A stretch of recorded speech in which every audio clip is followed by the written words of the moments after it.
head of the Wagner mercenary group, has appealed to the rank-and-file army in Russia to share their ammunition with his fighters who are on the ground.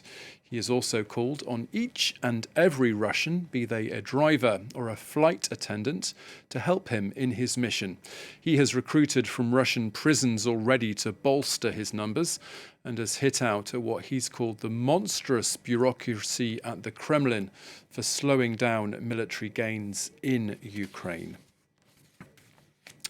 Well, for more on this story, we can bring in our guest this hour. Gustav Gressel is a senior policy fellow with the wider Europe programme at the European Council on Foreign Relations, and he joins us now from the German capital, Berlin. Thank you for being with us here on France 24. Hello. Thank you. Wagner, as I was saying, is calling for Russian forces to hand over some ammunition to their fighters. How likely is it that such a collaboration will take place, in your view? That depends on Putin's orders. Basically, he would have to order that the army would give up ammunition stocks to Wagner. Otherwise, I don't see the army having a good time on that, because first of all, they need the ammunition for themselves. Second of all, there's a fierce competition between the army and Wagner, a private military company, about the course of the war, attention, etc.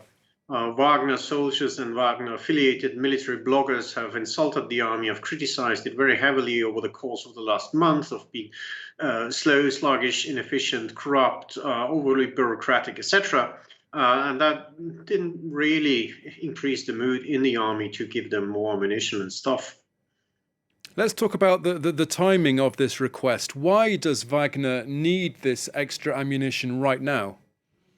Well, they have been fighting around Bakhmut for months now, and it's a private military company. So yes, compared to the armed forces, their structures are leaner and more nimble and less bureaucratic, but also less durable. They have no logistical structure to store ammunition, to have warehouses, to keep a lot of them.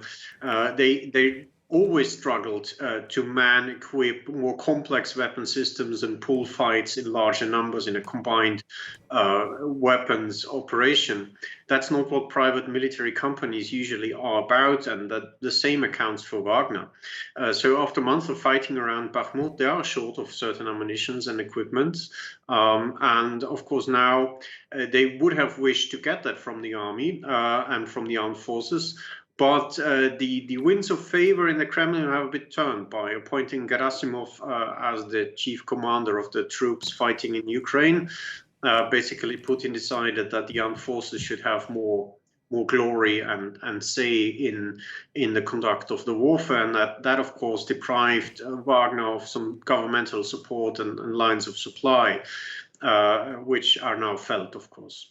You were talking there about Wagner operating on the ground in Ukraine. What does the average rank-and-file Russian soldier make of those fighters from this mercenary group? One has to say that collaboration between the two actually was very close in Syria or Libya, especially with the intelligence service, the army's intelligence service, the GU.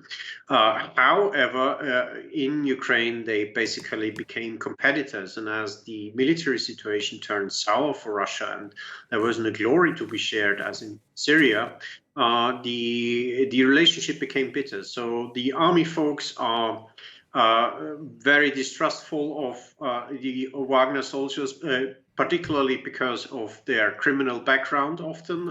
So a lot of these people were convicts recruited in prison, their bad behavior, their bad discipline, occasional looting of army personnel or people in the rear echelons, the extreme brutality, even by Russian standards, of these forces.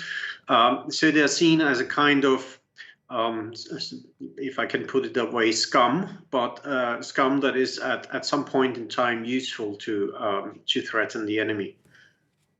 Okay, Gustav Gressel, thank you very much for joining us here on France 24. Thank you so much for your time. Yep.